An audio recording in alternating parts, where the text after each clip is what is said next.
Dans cette saison 4, on est clairement au cœur d'une enquête qui va nous plonger dans les romans les plus célèbres des écrivains. Salut à tous et bienvenue sur Fran Movie, j'espère que vous allez bien. Installez-vous confortablement, aujourd'hui on va parler de You saison 4.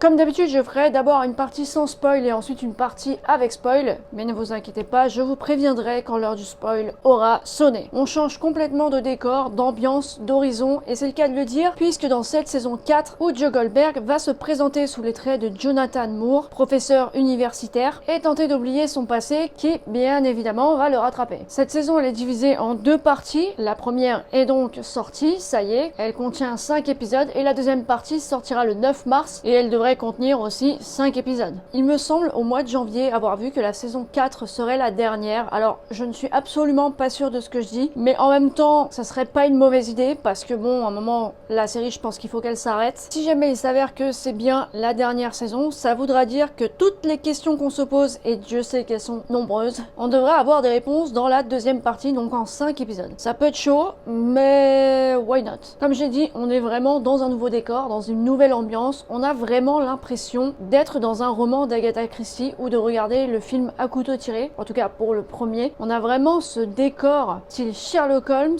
on est en Angleterre et vraiment on est en mode so British, tout est assez ancien, l'appartement le reflète bien d'ailleurs. Dans cette saison 4, on a énormément de changements, ce qui est bien parce que ça amène un peu un coup d'air frais à la série, mais d'un autre côté, ça enlève un peu l'identité de base de la série, mais ça j'en parlerai plus tard dans la partie spoil. Et on a aussi un gros changement vestimentaire au-delà de la barbe concernant Joe Goldberg qui vraiment s'habille comme un mec qui est complètement coincé alors qu'avant il s'habillait de façon normale. Là on a vraiment l'impression d'être en face d'un bibliothécaire de 60 ans. On a des monologues de Joe quand il se parle dans sa tête, ça on a l'habitude et c'est plutôt original, à la différence que dans cette saison 5 c'est trop, vraiment c'est beaucoup trop. On passe quasiment les 3/4 de l'épisode, je dirais même plus que les 3/4 de l'épisode où Joe ne sort pas un mot, il parle juste dans sa tête. Alors on a l'habitude, ok c'est bien, c'est original, mais là franchement c'est beaucoup trop. À un moment donné j'en suis même arrivée à me dire mais ça me gonfle en fait. Parle mec, arrête de parler dans ta tête. Passer un moment ça devient perturbant. J'irai pas plus loin dans la partie sans spoil, je vous conseille évidemment la saison 4 si vous avez vu les précédentes saisons. En revanche, pour ma part, je suis un peu mitigée sur cette première partie saison. J'espère que la deuxième sera beaucoup mieux parce que j'en attends beaucoup plus, mais je vous la recommande quand même. Pour ceux qui n'ont pas vu la première partie saison, je vous invite à aller la voir et à revenir sur ma vidéo après, et pour les autres on passe en spoil.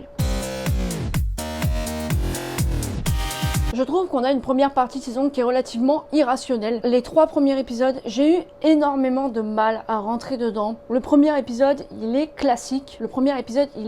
Comme tous les premiers épisodes de You. Ça commence de la même façon, c'est assez redondant. Et les 2 derniers, j'ai beaucoup plus accroché. En revanche, je trouve que l'histoire des 2 derniers épisodes, c'est assez bancal. Tout est assez irrationnel dans les 2 derniers épisodes. Je reviendrai un peu plus tard dessus. Cette fois-ci, un des gros changements de la série, c'est que Joe ne va plus être le chasseur mais la proie. C'est lui qui va se faire traquer et pourtant il était sur la bonne voie d'abandonner un peu ses vieux démons. Et là où Joe pense être retombé dans ses travers en voyant le cadavre de son collègue sur sa table, et il pense évidemment que c'est lui qui l'a tué, et au final grâce à un inconnu, ou plutôt à cause d'un inconnu, il va très vite se rendre compte que c'est pas lui qui est responsable de ce meurtre, mais étant donné qu'il était complètement sous et bourré, et bah il a eu un blackout et ne se souvient pas de ce qui s'est passé. Et là du coup va commencer un engrenage entre une personne qui va pas le faire chanter, mais pas loin, puisque cette personne va creuser dans son passé et va ressortir, déterrer tous les cadavres de son passé, entre guillemets, et Joe va se faire traquer par ce mystérieux harceleur qui n'est autre que Rhys. Et ce qui est marrant, c'est que Joe voue une admiration envers Rhys dès le premier épisode, et en fait dans le dernier épisode on se rend compte que Rhys voue une admiration envers Joe, probablement même plus forte que l'inverse. Il y a des différences avec les saisons précédentes, et la manière dont ça débute, c'est que Joe ne va pas tomber directement amoureux de Kate. Il va pas être sous son emprise tout de suite. Il va suivre Kate pour la protéger. Je pense qu'au fond, il n'a pas dans l'idée de faire avec Kate tout ce qu'il a fait avec ses autres conquêtes et victimes. Il va avoir une attirance pour elle, mais pas une obsession. Et ça, c'est plutôt intéressant. Il y a un truc que je n'ai toujours pas compris après 4 saisons de You, c'est comment Joe arrive à se retrouver dans des soirées de riches, où il y a de l'alcool, de la drogue, et tout ce que t'as pas le droit de faire, et que en plus, il va intégrer le cercle d'amis de riches. La façon dont il se retrouve dans ce cercle d'amis de riches, d'ailleurs, c'est complètement improbable. franchement, on va être honnête, c'est quelqu'un de solitaire qui n'aime pas particulièrement sortir et à chaque fois, il se retrouve toujours à avoir un cercle d'amis qui est franchement chelou. Des amis d'ailleurs qui n'ont aucune compassion pour personne, même pour eux-mêmes, je veux dire dans leur cercle d'amis, ils n'ont aucune compassion pour leurs potes. Ça se tire des bâtons dans les roues à longueur d'épisode. C'est vraiment des potes superficiels au maximum. Nadia, l'étudiante pour laquelle Joe a de l'affection, ferait un peu penser à la relation qu'il avait avec Ellie. Elle est très peu présente, c'est assez spécial. J'ai l'impression qu'on veut nous montrer qu'elle est importante, mais en même temps, on veut pas trop nous la montrer. J'ai la sensation que dans la deuxième partie, il pourrait y avoir un revirement de situation pas très clair avec ce personnage. Parce que c'est un personnage qui est gentil, très proche de Joe, mais assez chelou par son nombre d'apparence qui est quasi minime. J'ai eu plusieurs théories qui m'ont fait passer d'une personne à une autre pour être le tueur. Ma première théorie, c'était de me dire que la blonde, je me rappelle plus son nom, ça va peut-être me revenir, était la meurtrière. Elle paraissait tellement un peu à côté de ses pompes, tellement superficielle, que au départ tu la laisses de côté, tu te dis c'est pas possible. Mais à un moment donné, on voit qu'elle voue une admiration pour Joe, comme le tueur voue aussi une admiration pour Joe. Donc je me suis dit c'est pas impossible que ce soit elle. Bon, au final, je l'ai écartée. Après, en voyant la proximité et les liens qu'avaient Kate et Roald, et leur conversation juste après la chasse de Roald, eh ben je me suis dit peut-être que Kate est tout simplement amnésique, qu'elle commet ses meurtres, et qu'en fait Roald la couvre, sachant qu'elle commet tous ses meurtres. Et que Roald se serait servi de Joe et du passé qu'il aurait découvert sur lui pour lui faire porter le chapeau, pour le faire chanter. Là où c'était un peu bizarre, c'est que le tueur voue une admiration pour Joe alors que Roald déteste Joe et veut même le tuer. Donc c'était un peu bancal jusqu'à ce qu'on en arrive à la personne qui a été enfin dévoilée comme le meurtrier et Cerys. Ça paraissait assez logique dans le sens où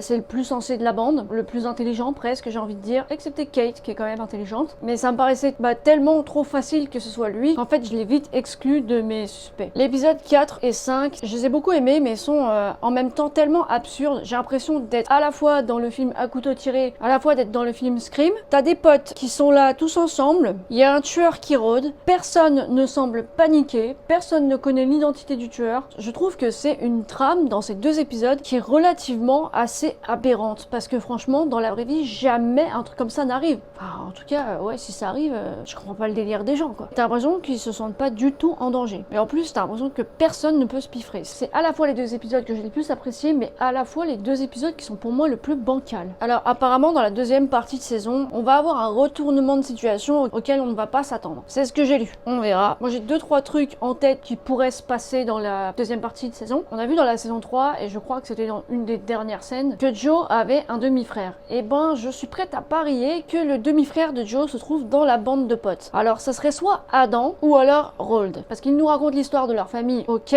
mais qui dit qu'il te raconte la vérité. Peut-être même qu'il te raconte la vérité, mais qu'en fait ils ont été adoptés et que du coup ils sont issus maintenant de parents riches. Mais quand tu regardes, la famille d'à peu près chaque pote qui est là ne tourne pas vraiment rond. En plus Adam, il est américain aussi, donc du coup ça pourrait un peu plus coller. Ça c'était ma théorie et je pense que dans la deuxième partie de saison, surtout si c'est la dernière saison, mais encore une fois je suis pas sûre, on devrait évidemment revoir Ellie. J'espère, parce que ça fait 2 saisons qu'elle est pas là et honnêtement je pense que si elle revient voir Joe, il est probable que ça soit pas une visite très cordiale. Pour conclure, j'ai vraiment été mitigée dans cette première partie de saison. Entre j'ai eu beaucoup de mal à démarrer, mais à la fois j'ai bien aimé, mais à la fois c'était super bancal. On sort complètement de l'histoire de base de Joe Goldberg et franchement, honnêtement, j'avais pas l'impression de regarder la suite de You. J'avais l'impression de regarder une nouvelle série. On est complètement sorti des codes de ce que nous proposait la série à la base. Alors oui, c'est bien parce que ça donne un air frais, mais d'un autre côté, je trouve que là, c'est pas assez bien fait, je dirais. Ça ne reste évidemment que mon opinion, on aura tous des opinions différentes. Voilà pour cette vidéo, dites-moi dans les commentaires ce que vous avez pensé de la première partie de You. N'hésitez pas à dire également si vous avez des théories pour la deuxième partie de saison, sur un potentiel retour de Ellie, ou alors sur, comme je l'ai dit, le demi-frère de Joe. Toutes les théories qui vous passent par la tête, vous pouvez les mettre en commentaire. N'hésitez pas à liker, à vous abonner à ma chaîne pour voir mes prochaines vidéos. Et sur ce, je vous dis bonne journée ou bonne soirée, et à la prochaine.